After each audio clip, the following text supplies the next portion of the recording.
You know, for most football clubs, winning the European Cup is the absolute pinnacle, the ultimate dream. But for one club, it's different. It's not just a goal, it's the very fabric of who they are. It's a total obsession.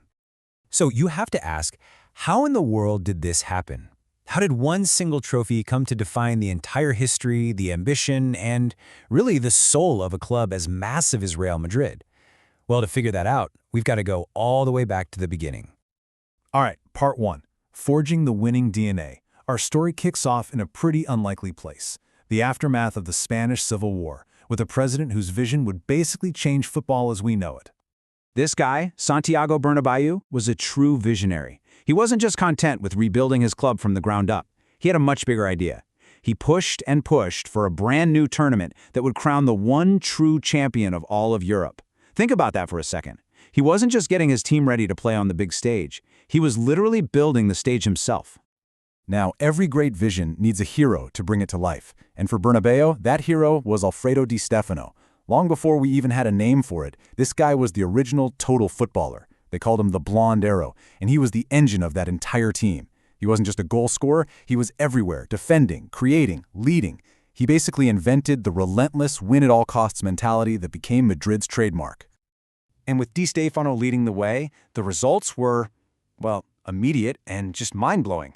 They won the first European Cup in 1956, then the second, then the third, the fourth, and the fifth.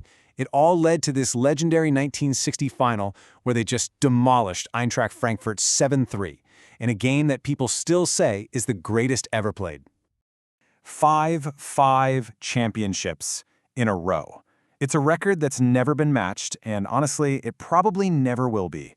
This wasn't just a winning streak, this was the exact moment that Real Madrid's winning DNA was forged. The European Cup wasn't just a trophy they wanted to win anymore, it was their birthright. But here's the thing. What happens when you start at the absolute top? While the years that came next would turn into the club's most desperate, painful chapter. This is when a legacy turned into a complete and agonizing obsession. So, let's fast forward to the 1980s. A golden generation of players comes right out of the club's own academy. They were known as La Quinta del Buitre, or the Vultures cohort. These 5 guys were Madrid through and through, and they played this gorgeous, attacking style of soccer that was just incredible to watch. But this led to a really painful situation. At home in Spain, they were untouchable, winning 5 league titles in a row. But in Europe, the one competition that mattered most to the fans, they just couldn't get it done. Year after year, they'd suffer these gut-wrenching losses in the semifinals. For a club with Madrid's history, it was a total nightmare.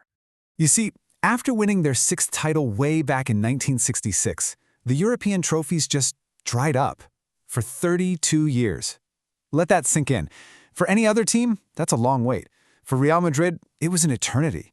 It became this massive psychological burden, like a curse.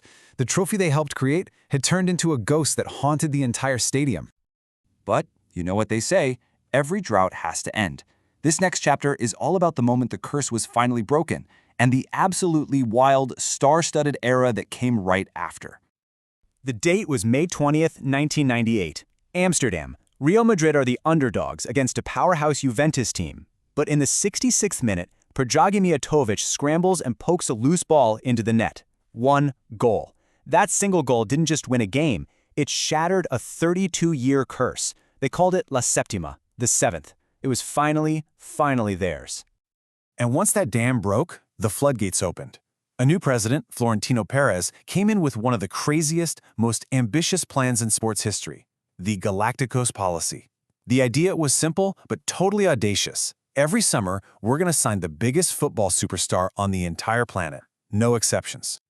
And the thing is, he actually did it. First, he poached Luis Figo from their arch-rivals, Barcelona. Then came Zinedine Zidane for a world record fee. After him, the one and only Ronaldo Nazario, followed by the global icon David Beckham. This wasn't a team anymore. It was football's Hollywood. It was a statement that they were going to dominate both on and off the field. And the high point of that whole era? It has to be the 2002 final.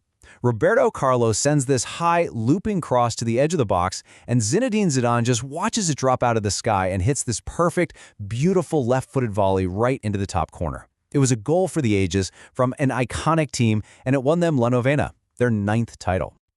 But at Real Madrid, Winning just feeds the next obsession. So this final part brings us into the modern era, where the club's relationship with this trophy became the stuff of legend. So after that incredible Zidane goal, believe it or not, another long wait started. This time, the obsession had a name, La Décima, the 10th. For 12 long years, they just couldn't get it.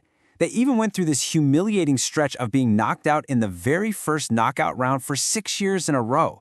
The pressure was unbelievable. Then comes the 2014 final. They're playing their city rivals Atletico Madrid, and they're losing 1-0. The clock is past 90 minutes, it's over, the dream is dead. But this is Real Madrid.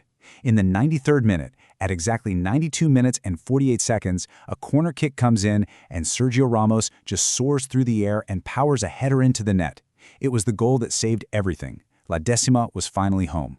And if you thought that was dramatic, what happened next was just insane. Zinedine Zidane, the hero of that 2002 final, comes back as the manager and he proceeds to win 3 Champions League titles in a row.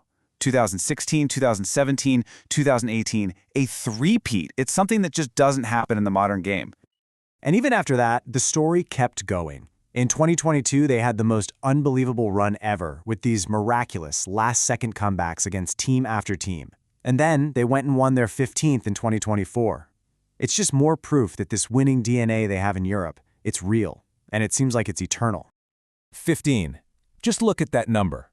That is more than double any other club in history. The scale of it is just staggering. It's a number that says everything you need to know about this club's deep, powerful, institutional obsession with being the kings of Europe.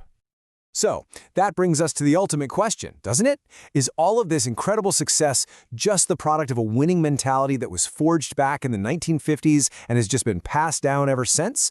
Or is there something else going on? Some kind of destiny, some magic in that white shirt that only comes alive in this one competition?